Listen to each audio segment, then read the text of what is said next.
Selepas mencatatkan rekod ringgit terendah dalam sejarah baru-baru ini, kerajaan kita mencatatkan satu lagi rekod, iaitu rekod kerajaan yang paling bacol dalam sejarah negara kita ini yang memang tidak terlawan oleh mana-mana kerajaan sebelum ini. Kita intro dulu.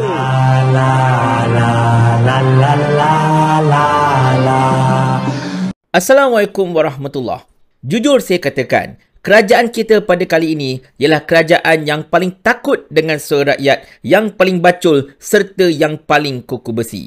Saya tak bercerita tentang kekangan-kekangan serta intimidasi yang dilakukan oleh kerajaan terhadap wartawan-wartawan dan juga media-media.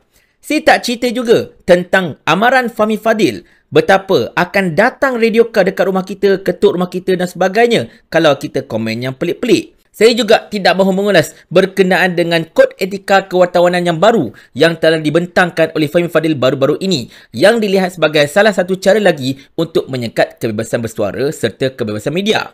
Tetapi saya nak cerita tentang satu medium yang memang menampakkan sangat betapa kerajaan ini ataupun sekurang-kurangnya anak-anak papa adalah segolongan yang sangat-sangat bacol belaka, iaitulah TikTok. Macam mana yang anda tahu, tuan-tuan dan puan sekalian? Dalam TikTok ini, akaun saya, akaun YB Viral dan ramai lagi pejuang-pejuang rakyat asyik kena ban, kena sekat sana-sini. Kalau tidak disekat buat selama-lamanya secara permanent ban, akaun kami akan di-geo-restrictkan. Bermaksud orang Malaysia tak boleh nak tengok akaun kami. Akaun kami hanya boleh diakses dari luar negara ataupun melalui VPN sahaja. Dan benda ini dah berlaku kepada saya 2 kali. Dah berlaku kepada YB Viral lebih kurang 3 kali.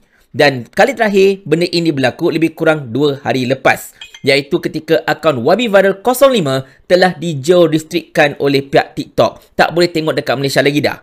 Selepas itu, YB Viral telah munculkan satu akaun baru, iaitu akaun YB Viral 06. Maksudnya, dah 5 kali akaun dia kena ban sebelum ini. Saya baru 4 kali, dia 5 kali. Lagi power masalahnya. Tengok-tengok, akaun YB Viral 06 yang baru berusia 2 hari, baru capai 11,000 followers, baru ada 3 video, baru buat live sekali, kena ban dengan TikTok juga, di-geo-restrictkan, dihantar ke laut dalam. Orang Malaysia tak boleh tengok, cuma orang luar negara sahaja yang boleh tonton video-video YB Viral 06. Kegilaan apakah ini, wahai TikTok? Kegilaan apakah ini, wahai kerajaan? Bukannya kami cakap benda yang tipu, bukan kami cakap benda yang fitnah. Kalau kami cakap benda yang fitnah ataupun tipu, saman saja kami. Hadapkan kami ke pengadilan. Cakap kami ini fitnah. Charge kami bawa Akta 500 ke, Akta 502 ke, 504 ke. Charge kami atas akta-akta yang berkaitan dengan fitnah. Kalau kami fitnah. Tetapi kami tidak fitnah. Kami menyatakan perkara yang betul. Kami mengulas benda-benda yang sedang berlaku dalam negara pada ketika ini. Kami mengulas pasal ringgit. Kami mengulas pasal beras. Kami mengulas pasal ekonomi. Kami mengulas pasal hubungan sesama rakyat. Kami ulas segala benda yang memang ada disiarkan dalam media yang memerlukan penjelasan yang lebih lanjut supaya dapat difahami oleh masyarakat. Itu tugas kami. Kami tak main dedah-dedah. Kami bukannya korek skandal orang sana, skandal orang sini. Dan kami juga tidak menyerang pribadi.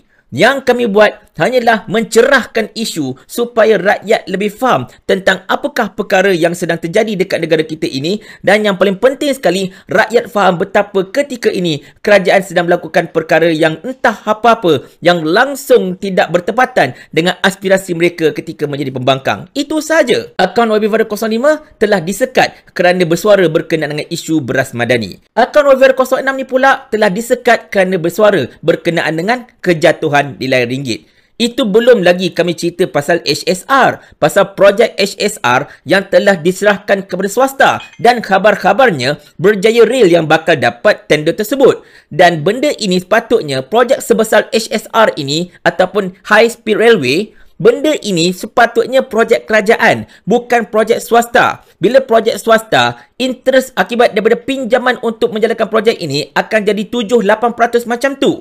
Dan berdasarkan kepada kalkulasi kami, walaupun dengan kadar faedah pinjaman 1% pun, memang projek HSR ini tidak akan mendatangkan keuntungan. Kutipan tiket untuk 1 bulan hanya sekadar mampu untuk bayar interest saja, tak bayar prinsipal lagi. Tetapi benda itu kami tak nak jelaskan kat sini. akan jadi panjang video ini. Cuma saya nak ceritakan kepada anda, tuan-tuan dan sekalian, betapa baculnya kerajaan pada ketika ini yang menghalang kebebasan bersuara rakyat, yang telah mencabuli perkara 10 Perlembagaan Persekutuan, iaitu hak rakyat untuk bersuara, untuk mengkritik dan sebagainya, selagi tidak melanggar undang-undang.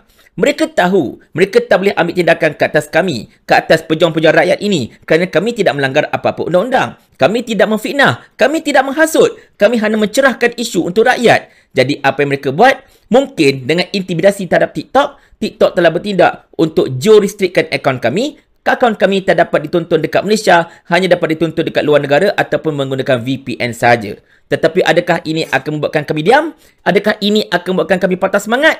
Tidak sama sekali.